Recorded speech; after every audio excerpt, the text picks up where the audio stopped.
വളരെ ഇമ്പോർട്ടൻ്റ് ആയിട്ടുള്ള ഒരു കാര്യം പറയാൻ വേണ്ടിയിട്ടാണ് മിസ് വേഗം തന്നെ ഈ ഒരു അർജന്റ് ആയിട്ടൊരു വീഡിയോ ആയിട്ട് വന്നിട്ടുള്ളത്. നമ്മുടെ SSLC ടൈം ടേബിളിൽ ചെറിയൊരു മാറ്റമുണ്ട്. അപ്പോൾ ഓൾറെഡി നമ്മൾ SSLC ടൈം ടേബിൾ ഏതൊക്കെ ദിവസം എന്തൊക്കെയാണ് എന്ന് പറഞ്ഞുകൊണ്ടുള്ളൊരു വീഡിയോ ഓൾറെഡി നമ്മുടെ ചാനലിൽ തന്നെ പോസ്റ്റ് ചെയ്തിട്ടുണ്ടായിരുന്നു. അപ്പോൾ ആ ഒരു വീഡിയോയിൽ ചെറിയൊരു വ്യത്യാസമുണ്ട്. രണ്ട് മാറ്റങ്ങളാണ് നിങ്ങൾക്ക് ആ ഒരു ടൈം ടേബിളിൽ നിന്നും വ്യത്യാസമായിട്ടുള്ളത്. അപ്പോൾ അത് നമുക്ക് കിട്ടിയിട്ടുള്ള ഒരു ഡ്രാഫ്റ്റിൻ്റെ ബേസിസിലായിരുന്നു നിങ്ങൾക്ക് ആ ഒരു ടൈം ടേബിൾ വീഡിയോ നമ്മൾ ചെയ്തിട്ടുണ്ടായിരുന്നത്. അപ്പോൾ അതിൽ 2 മാറ്റങ്ങളാണ് ഉള്ളത്. അപ്പോൾ നമ്മുടെ ഈ ഒരു ടൈം ടേബിൾ ശരിക്കുള്ള ടൈം ടേബിൾ മിസ് ഇവിടെ സൈഡിൽ കൊടുത്തേക്കാം. അപ്പോൾ ജസ്റ്റ് ഒന്ന് നോക്കുക. ആ ഒരു ടൈം ടേബിളിൽ മിസ് കളർ കൊടുത്തിട്ടുള്ള ഭാഗത്താണ്, കളർ കൊണ്ട് എഴുതിയിട്ടുള്ള ഭാഗത്താണ് അവിടെ ചേഞ്ച് വന്നിട്ടുള്ളത്. അതായത് 2 ചേഞ്ചസ് ആണ് ഉള്ളത്.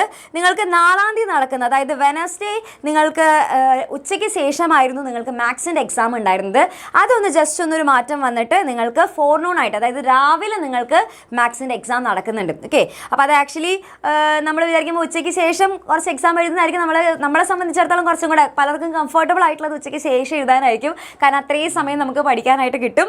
പക്ഷേ ഇവിടെ നമുക്ക് രാവിലെ തന്നെയാണ് എക്സാം ഉള്ളത്. അപ്പോൾ അതുകൊണ്ട് തന്നെ പഠിക്കാനുള്ള സമയം കുറച്ചൊന്ന് കുറഞ്ഞിട്ടുണ്ട്.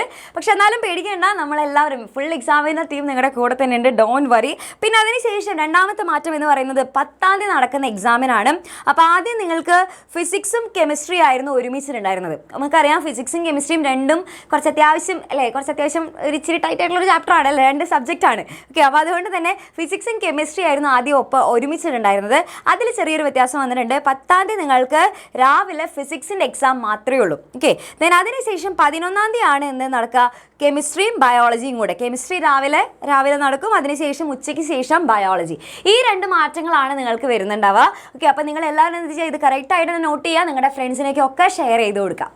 ഇതുകൂടാതെ മറ്റൊരു ഇമ്പോർട്ടൻ്റ് ആയിട്ടുള്ളൊരു കാര്യം കൂടെ മിസ്സിന് പറയാനുണ്ട്. നിങ്ങൾക്ക് എല്ലാവർക്കും എക്സാമിനെ കുറിച്ച് ചെറിയൊരു ടെൻഷൻ ഉണ്ടായിരിക്കും അല്ലേ? എക്സാം എങ്ങനെ എഴുതും, കറക്റ്റായിട്ട് ടൈം മാനേജ് ചെയ്യാൻ പറ്റുമോ, നമ്മൾ വിചാരിച്ച കാര്യങ്ങളൊക്കെ കറക്റ്റായിട്ട് എഴുതാൻ പറ്റുമോ, പഠിച്ചതൊക്കെ ഓർമ്മയിലുണ്ടാകുമോ, അങ്ങനെയുള്ള കുറേ ടെൻഷനുകളൊക്കെ ഉണ്ടാവും അല്ലേ? അപ്പോൾ അതൊക്കെ ഒന്ന് മാറ്റിയെടുക്കാനും എൻ്റെ കുട്ടികൾക്ക് ഫുൾ കോൺഫിഡൻസോട് കൂടിയിട്ട് എക്സാം എഴുതാനായിട്ട് പോകാനും നമ്മുടെ എക്സാമിൻ്റെ ഫാമിലി നിങ്ങൾക്ക് വേണ്ടിയിട്ട് ഒരു മോഡൽ എക്സാം നടത്താനായിട്ട് പോവുകയാണ്. അപ്പോൾ നമ്മുടെ ബാച്ചിലായിരിക്കും മോഡൽ എക്സാം നടക്കുന്നുണ്ടാവുക. അതിൻ്റെ ടൈം ടേബിൾ മിസ് ഇപ്പോൾ പറഞ്ഞുതരാം.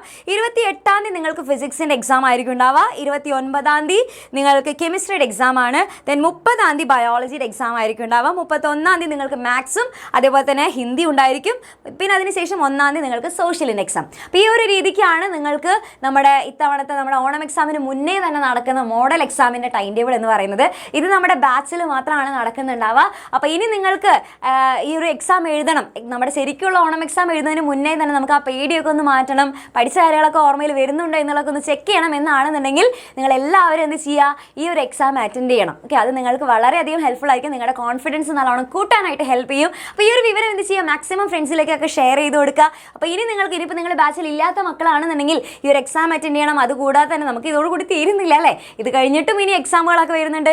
അതേപോലെ തന്നെ റിവിഷൻ ക്ലാസ്സുകളും ഒക്കെ വേണം അല്ലേ. അപ്പോൾ അതിനൊക്കെ നിങ്ങൾക്ക് വളരെയധികം ഹെൽപ്പ് ചെയ്യും നിങ്ങളിപ്പോൾ നിങ്ങളുടെ ബാച്ചിൽ ജോയിൻ ചെയ്യുകയാണെന്നുണ്ടെങ്കിൽ. അപ്പോൾ വേഗം തന്നെ എന്ത് ചെയ്യുക, ഇനി ഒട്ടും സമയം കളയണ്ട. അപ്പോൾ വേഗം തന്നെ നിങ്ങൾ ജോയിൻ ചെയ്യണമെന്ന് ആഗ്രഹിക്കുന്നവരാണ് എന്നുണ്ടെങ്കിൽ ഈ താഴെ കാണുന്ന നമ്പറിൽ വേഗം തന്നെ കോൺടാക്ട് ചെയ്യുക, വേഗം തന്നെ എക്സാം ഒക്കെ എഴുതുക. അപ്പോൾ ഫുൾ കോൺഫിഡൻസ് ആയിട്ട് ഇത്തവണത്തെ ഓണം എക്സാം നമ്മൾ സെറ്റ് ആക്കണം. അപ്പോൾ നിങ്ങൾ എല്ലാവരും റെഡി ആണെന്നുണ്ടെങ്കിൽ വേഗം തന്നെ എന്ത് ചെയ്യുക, നമ്മുടെ കമൻറ്റ് ബോക്സിൽ അല്ലെ വേഗം തന്നെ കുറച്ച് തംസപ്പ് ഒക്കെ കമൻറ്റ് ചെയ്യുക. ഒപ്പം തന്നെ നിങ്ങൾക്ക് ഈ ഒരു ടൈം ടേബിൾ മനസ്സിലായി അല്ലെ, ഇതിനനുസരിച്ച് പഠിക്കുമെന്നാണെന്നുണ്ടെങ്കിൽ വേഗം തന്നെ എന്ത് ചെയ്യുക, കുറേ തംസപ്പ് ഒക്കെ നമ്മുടെ കമൻറ്റ് ബോക്സിൽ പോയിട്ട് കമൻറ്റ് ചെയ്യുക.